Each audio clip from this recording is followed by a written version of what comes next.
Hello. Hariom. गुरुजी दिख नहीं रहे हैं। आ गए। आ गए सर, आ गए। जुड़े हैं। अनमिल कर रहे हैं, आप बोलिए। जुड़े हैं, जुड़े वो हैं। थोड़ा करिए।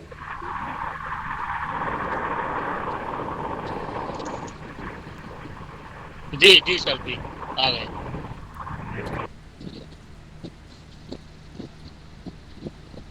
हमारे इसी कार्यशाला के क्रम में आदरणीय डॉक्टर शशिकांत द्विवेदी जी हमारे समक्ष अभी ऑनलाइन माध्यम से जुड़े हुए हैं। तो हम आदरणीय शशिकांत द्विवेदी जी से निवेदन करते हैं कि इस व्याख्यान के क्रम को कृपया आगे बढ़ाएं। आपका बहुत बहुत स्वागत है हमारी इस कार्यशाला में, हमारे विश्वविद्यालय की तरफ से और सभी प्रतिभागियों की तरफ से आपका हार्दिक स्वागत और अभिनंदन करते हैं। कृपया इस क्रम को आगे बढ़ाएं। आदरणीय शशिकांत द्विवेदी जी। डॉक्टर द्विवेदी जी काशी हिंदू विश्वविद्यालय में सांख्य योग विभाग में सह आचार्य के रूप में कार्यरत हैं। आप काशी के सांख्य योग परंपरा के एक विशिष्ट विद्वान हैं और उस परंपरा से आपने अध्ययन किया जो परंपरा रही डॉक्टर कृष्णकांत शर्मा जी की। तो उस रूप में हम आपका बहुत ही स्वागत करते हैं, अभिनंदन करते हैं और आपका आशीर्वचन हम इस कार्यशाला में प्राप्त होगा, इसके लिए हम बहुत आपके आभारी हैं डॉक्टर शशिकांत द्विवेदी जी।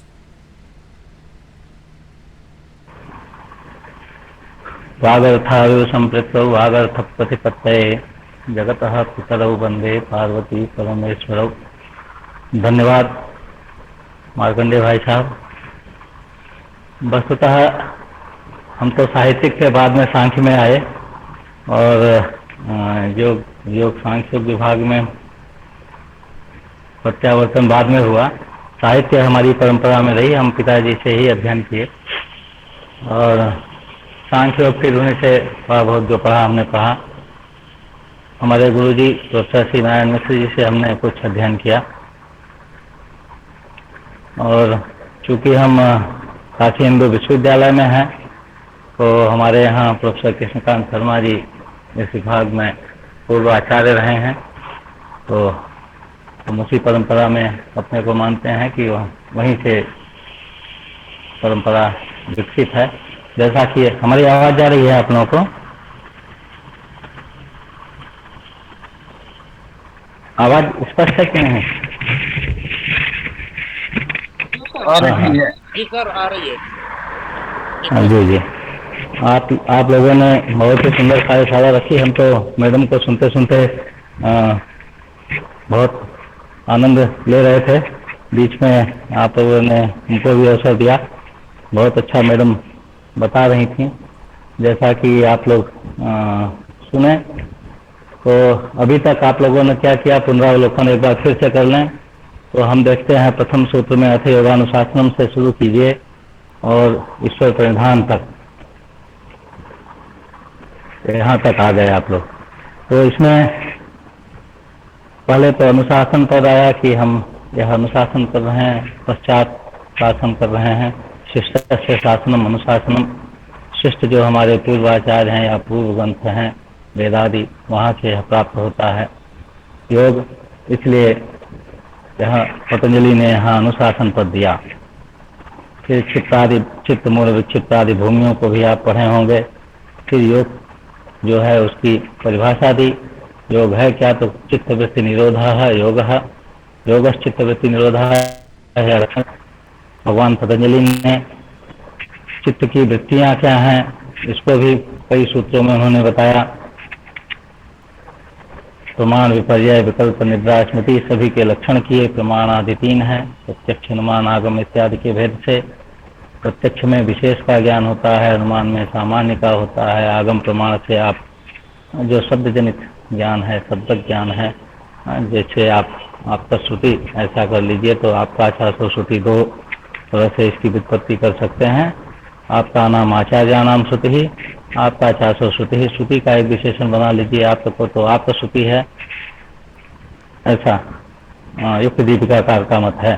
वह कहते हैं आपका आचार्य श्रुति कहने से वह श्रुति मतलब श्रुति भी अनाप्त भी है क्या, यह भी प्रश्न हो सकता है आप लोगों के मन में कि यह निरर्थक विशेषण हो गया। तो अनाप्त श्रुतियों में भी बौद्धादि जो श्रुतियां हैं वह अनाप्त ही हैं। तो आपका आचार्य श्रुति आपका श्रुति ऐसा अर्थ किया। और आपका नाम आचार्य नाम श्रुति ही, आपका आचार्यों पतंजलि इत्यादि आचार्यों की जो श्रुति है वह आपका श्रुति है। विपर्य भी देखिए आप, तो विपर्य मिथ्या ज्ञान को कहते हैं। अतद्रूप प्रतिष्ठम मिथ्या ज्ञानम, जो तद्रूप में प्रतिष्ठित न हो, तद्रूप में हो, अर्थात जैसे घट रूप में न होकर के घट से भिन्न रूप में स्थित हो। हम बोध करें जैसे सर्प में रज्जु में सर्प का जो ज्ञान करते हैं इत्यादि। शब्द ज्ञानानुपाती वस्तु शून्य विकल्प। विकल्प क्या है, तो शब्द ज्ञान से जनित ज्ञान हो और वस्तु शून्य हो। जैसे बंध्यापुत्र हम कहें, आकाश पुष्प कहें, शब्द से सुनने से तो ज्ञान हो रहा है कि यह वस्तु है, लेकिन वस्तुतः वह वस्तु है ही नहीं। आकाश अपने में है, पुष्प अपने में है। एक शब्द में पुष्प प्रयोग करें तो शब्द भी है, अर्थ भी है, लेकिन आकाश के संबंध के साथ पुष्प को देखें तो संभव नहीं है आकाश पुष्प, वह शब्द जनित ज्ञान ही होगा। वस्तु शून्यता है क्योंकि आकाश पुष्प है नहीं, तो इसको विकल्प कहते हैं। निद्रा अभाव प्रत्यय का जो आलंबन कराए उस वृत्ति का नाम निद्रा है। और फिर निद्रा के बाद अनुभूत विषय समसमोसह स्मृति ही, जो हमको अनुभव हो गया है, अनुभव हमने प्राप्त कर लिया है, उस विषयों का जो असंप्रमोष है वह उसको हम स्मृति कहते हैं। तो यह हमारे 5 वृत्तियां हैं। इन पंचवृत्तियों का, प्रमाण आदि वृत्तियों का सूत्र में देखें तो वहाँ है योगः चित्तवृत्ति निरोधः। निरोध पद की व्याख्या आचार्यों ने बहुत विशिष्ट ढंग से की। निरोध माने रोकना नहीं, रोकने के तात्पर्य से नहीं है। निरोध का अर्थ है स्व कारण में लीन करना। जैसे एक क्रम बनाए हम, तो हम सृष्टि क्रम देखते हैं, प्रकृति से महत्तत्व से अहंकार, अहंकार से एकादश इंद्रियां, पंच तन्मात्राएं, पंच महाभूत, यह एक क्रम है, यह अनुलोम क्रम कहा जाता है। इसी को प्रतिलोम परिणाम से कर लें तो महाभूत जो है वह तन्मात्राओं में, तन्मात्राएं एकादश इंद्रियां जो है वह अहंकार में, अहंकार जो है वह बुद्धि में, बुद्धि जो है यह प्रकृति में, यह प्रतिलोम परिणाम है। तो प्रतिलोम परिणाम से जाता हुआ जब यह अपने स्वकारण में जब लीन होता है तभी, नहीं तो इंद्रियों से विषयों का ज्ञान होता है तो वृत्ति बनेगी ही। हमारी जो वृत्तियां हैं वह ज्ञान रूप ही हैं, तो उससे आप वृत्ति बनती ही रहेगी, वह वृत्ति न बने। तो जब अपने कारण में हम विषयों को उसके ऊपर सूक्ष्म परमात्माओं में ले जाएंगे तो सूक्ष्म परमात्माओं का तो ज्ञान योगी कर सकता है, बाकी सामान्य जनों को नहीं होता। और ऊपर ले जाएंगे तो अहंकार आदि का तो किसी को ज्ञान नहीं होता। तो इस तरह से आप देखें तो तुम्हारा वृत्ति वहाँ रुक जाती, तो इसी को निरोध कहा। और यह हो कैसे, तो इसके लिए उपाय बताए। उपाय क्या है, तो कहते हैं अभ्यास वैराग्याभ्याम पर निरोध। अभ्यास और वैराग्य से इसका निरोध कर सकते हैं। अभ्यास बताया, वैराग्य को बताया, फिर कहा कि अच्छा 9 प्रकार के योगियों की भी चर्चा की। हम सुन रहे थे, मैडम को बहुत अच्छा व्याख्यान कर रही थी मैडम। फिर 9 प्रकार के योगियों के बाद अधिमात्र तीव्र वाले जो योगी हैं उनके लिए और 3 प्रकार के और विशेषण दिए, तो 12 बनाए योगियों के भेदों में। तो उसमें आसन्न तमः समाधि लाभ समाधि फलन च, ऐसा करके भाष्यकार ने कहा तीव्र संवेगा नाम आसन्न। तो तीव्र संवेग वाले जो योगी हैं उनको यह समाधि लाभ और समाधि फल आसन्न होता है। फिर प्रकरण आया कि अच्छा इसके अलावा भी कोई उपाय है क्या, तो यह अभ्यास वैराग्य तो सबके बस की बात नहीं है कि सभी अभ्यास वैराग्य कर लें। कुछ सात्विक बुद्धि वाले होंगे वही इस अभ्यास को कर पाएंगे, तमोगुणी होंगे, रजोगुणी होंगे तो नहीं कर सकते। तो उनके लिए और कोई दूसरा उपाय अभी आगे बताएंगे, वह तो तमोगुणियों के लिए अष्टांग योग के मार्ग का निरूपण करते हैं। लेकिन की भूमि है ना, चित्त आदि 5 भूमियों में योग की सिद्धि करते हैं। चित्त, मूल, विक्षिप्त, एकाग्र और निरुद्ध, यही 5 भूमि हैं। तो भाष की पंक्ति जब वहाँ देखेंगे आप, योग चित्तवृत्ति निरोधा, यहाँ के भाष की पंक्ति में देखें तो वह कहते हैं कि सभी में योग सिद्ध नहीं होता, केवल 2 ही ऐसी भूमि है जिसमें आप को यह प्राप्त हो सकता है। योग अथर्वानुशासन की शायद उसमें है। तो केवल 2 ही भूमि ऐसी बचती हैं जिसमें आप यह सिद्धि कर सकते हैं, एकाग्र और निरुद्ध में योग की स्थिति है। और नहीं तो विक्षिप्त इत्यादि में क्या है, तो कहते हैं विक्षेपोपसर्जनीय होता है समाधि न योग पक्षे वर्तते, क्योंकि वहाँ विक्षेप की ही प्रधानता हो जाती है। जिसका लोक में प्रधानता होती है, हम देखते हैं लोक में जो प्रधान होता है उसी का व्यवहार होता है। गौरभूत का जो गुणीभूत है उसका व्यवहार नहीं होता। जैसे काव्य में ही देखें आप, तो काव्य के लक्षणों में प्रधान के आधार पर व्यंग्य जब प्रधान है तो उसको आप कहते हैं ध्वनि है, और व्यंग्य की जब प्रधानता हो जाए तो गुणीभूत अव्यंग्य कहते हैं उसको। उस तरह का मतलब व्यंग्य गुणीभूत हो गया जिसमें व्यंग्य की प्रधानता नहीं। उसी तरह से यहाँ भी विक्षेप की जो है प्रधानता और अप्रधानता की बात करते हैं। जब विक्षेप अप्रधान है तब तो एकाग्र और निरुद्ध हो जाएगा उधर। नहीं, विक्षेप आदि अगर प्रधान नहीं है, पहले वाले देखें चित्त, मूल, विक्षिप्त इत्यादि उन्हीं की प्रधानता है, तो ऐसी अवस्था में समाधि नहीं होती। विक्षेप, इसीलिए यह भाष्यकार ने यह पंक्ति लिखा, सच सार्वभौम चित्तस्य धर्मः, यह जो योग है वह सभी भूमियों में रहने वाला चित्त का धर्म, यह उनकी प्रतिज्ञा है। उन्होंने कहा प्रथम सूत्र में ही देखें, दूसरी तीसरी पंक्ति होगी, सच सार्वभौम चित्तस्य धर्मः, वह जो योग है वह सभी भूमियों में रहने वाला चित्त का धर्म है, ऐसा वो कहते हैं। और चित्त है क्या? चित्त तो चित्त, मूल, विक्षिप्त, एकाग्र और निरुद्ध, ऐसा व्याख्या करते हैं। फिर कहते हैं विक्षेपोपसर्जनी विक्षिप्ते चेतसी विक्षेपोपसर्जनी होता समाधि न योग पक्षे वर्तते, ऐसा कह दिया। तो विक्षिप्त अवस्था में जो चित्त है उसमें विक्षेप का उपसर्जनीभूत समाधि है, तो वहाँ प्रधानता नहीं है समाधि की, इसलिए वह समाधि के रूप में वहाँ व्यवहार नहीं करते हैं उसको योग के रूप में। योग अर्थात समाधि, जो समाधि से यहाँ बताते हैं। योग समाधि पहले ही अर्थ किया।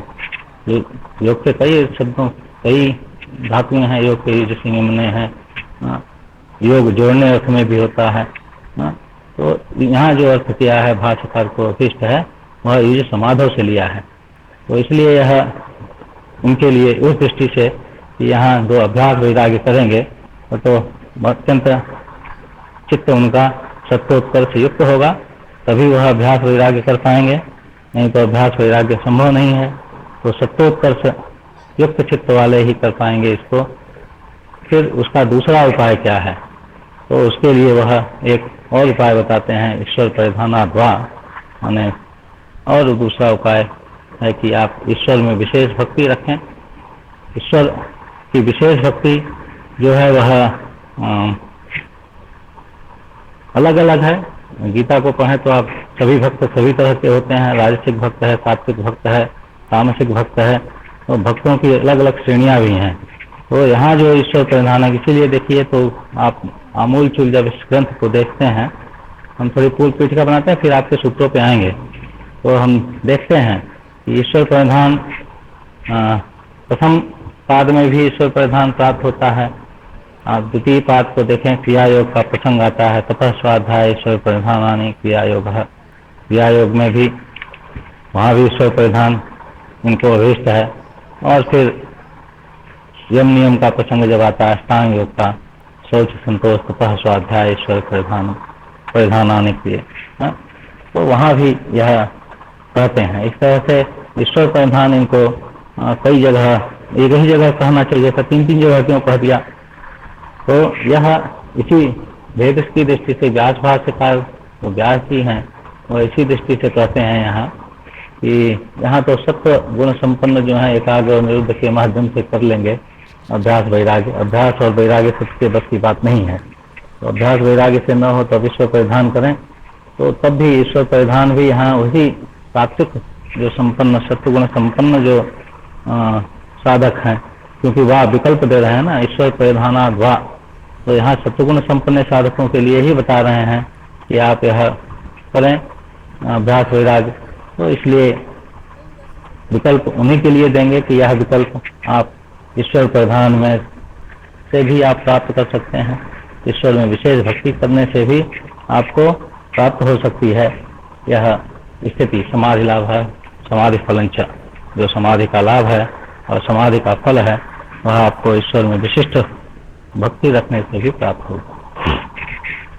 फिर ईश्वर का स्वरूप मैंने बता ही दिया कि ईश्वर का स्वरूप है क्या, क्लेश कर्म विपाका से अपरामिष्ट पुरुष विशेष है ईश्वर, क्लेश विद्यादि क्लेशों से पुण्य पुण्य इत्यादि जो कर्म है, क्लेश कर्म विपाक कर्म फल और आशय वासना जो है, तो इनसे जो अपरामिष्ट है वह जो पुरुष विशेष है, अर्थात पुरुष से तात्पर्य चेतन विशेष जो है वह तत्व यहाँ ईश्वर के रूप में स्वीकृत है। फिर आगे चलते हैं, उसमें ईश्वर है क्या और भी उसके कुछ धर्म हैं। तो कहते हैं तत्व निरतिशयम सर्वज्ञ बीजम, 25वां सूत्र जो है इसमें देखें तो ईश्वर में जो बीज है, सर्वज्ञता का बीज जो है वह निरतिशयम, वह किसी से अतिशायी नहीं है, कोई उसको दबा नहीं सकता, वह उसमें पराकाष्ठा है। सर हाँ हेलो, हाँ, ये कह रहे थे कि अब जो है धीरे धीरे लोग जो है निकल रहे हैं। हाँ आज इसको विराम दिया जाए और कल से 2:30 बजे हम लोग प्रारंभ करेंगे। ठीक ठीक ठीक है, ठीक है। बहुत बहुत धन्यवाद। आप डॉक्टर द्विवेदी जी ने बहुत ही अच्छा जो है रिव्यू किया और इसमें हमारी जो है संपूर्ण जो ज्ञान की परिकल्पना है वो स्थापित हो गई, हम लोगों को समक्ष आपने रखा। और डॉक्टर साहब का फिर जो है कल पंक्तिशः व्याख्यान होगा 2:30 बजे। तो हम आप सभी का आभार प्रदर्शन करते हुए और इस सत्र के समापन की घोषणा करते हैं। शांति पाठ। सर्वे भवन्तु सुखिनः, सर्वे सन्तु निरामयाः, सर्वे भद्राणि पश्यन्तु, मा कश्चित् दुःखभाग् भवेत्। ओम शांति। नमो नमः। नमो